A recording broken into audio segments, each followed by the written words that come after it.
by Chris Williams. Super bantamweight champion Guillermo Rigondeaux 170.11 KOs. Isn't worried in the slightest about him being the smaller man than WBO super featherweight champion Vasily Lomachenko 91.7 KOs in their fight on December 9 at Madison Square Garden in New York. Rigondeaux thinks Lomachenko has padded his record with weak opponents, and he feels he's faced the better guys during his 8-year pro career. Lomachenko lost to the best guy he fought in Orlando, Salido, in losing a 12-round split decision in 2014.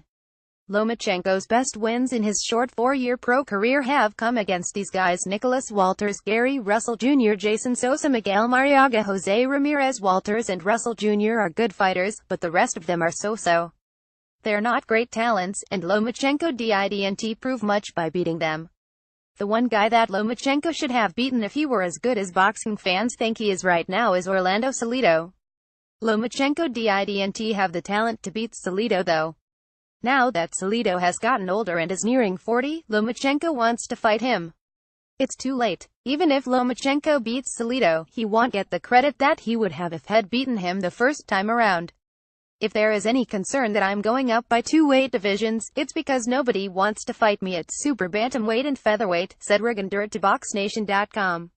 I will not have problems. He is the one who is going to have them, because I am not like those dead men with whom he has fought. Lomachenko, 56, has a couple inches of height over the 54 Rigondeaux and is probably at least 10 pounds on him. Lomachenko might even be 15 pounds heavier than Rigondeaux, who fights in the 122 pounds division and rehydrates to no more than 4 pounds above that. Lomachenko rehydrates around 140. So, we're talking about 15 pounds difference in weight between the two fighters when they step inside the ring on December 9. Read Lomachenko vs. Rigondeaux sells out 2 months in advance, with fighters as small as Lomachenko and Rigondeaux having a 15 pounds weight advantage is like have 30-pound weight advantage for a fighter in the light heavyweight division. It would be like a light heavyweight fighting a cruiserweight. Can someone from the 175 pounds division beat a cruiserweight from the 200 pounds weight class? Yes, they probably can. It wouldn't be easy though. Rigondeaux is going to need to outfox Lomachenko, and use his counter-punching and accurate shots to nail him each time he goes on the attack. Lomachenko likes to move and throw a lot of weak pity-patter type of shots against his opponents. Lomachenko will no doubt be trying to do that. He'll use movement against Rigondeaux in hopes of confusing him. It worked for Lomachenko in his fights with Mariaga, Russell Jr. and Walters. I'm not sure if it'll work against Rigondeaux.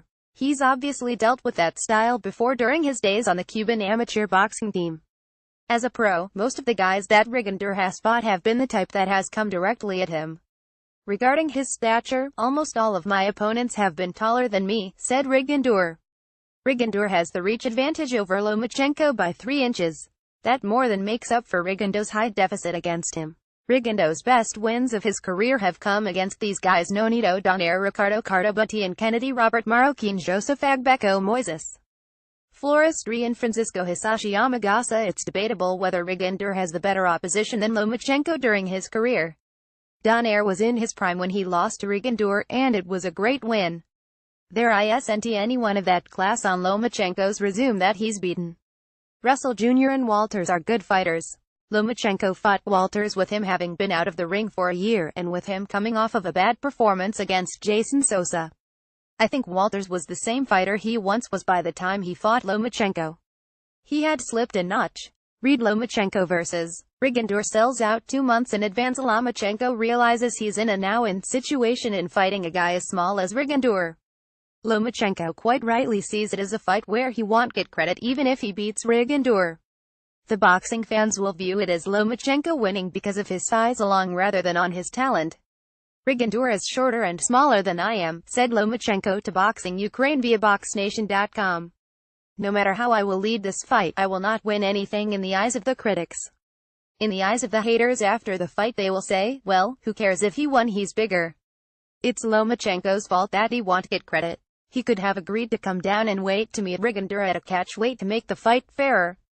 Lomachenko could have offered to insert a rehydration clause in the contract with Rigondeaux to make sure he doesn't rehydrate over a certain point. That would make the fight unfair. If Lomachenko weighs the same amount as Rigondeaux on the night of the fight, then there's no way you can't give him credit if he beats him. There isn't a rehydration clause in the contract for the Lomachenko-Rigondeaux fight, and there isn't a catch weight either. Rigondeaux has to move up in weight 2 divisions to face Lomachenko at 130 at super featherweight instead of the two-time Olympic Ukrainian gold medalist coming down to featherweight at 126 to meet Rigondeaux halfway. It would have been smart thing for Lomachenko to do, but he decided to use his side position in the negotiations to work things in his favor. I will try to win colorfully and brightly. I will be boxing my own style.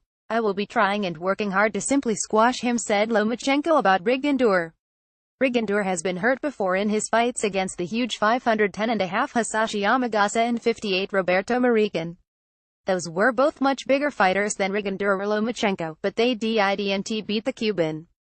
Lomachenko is going to have to try and use his weight advantage to beat Rigondeaux, because he's not going to have the advantage in hand speed. The power is about the same between them. Rigondeaux is the more accurate puncher. If he lands his hand on the button, he could KO Lomachenko.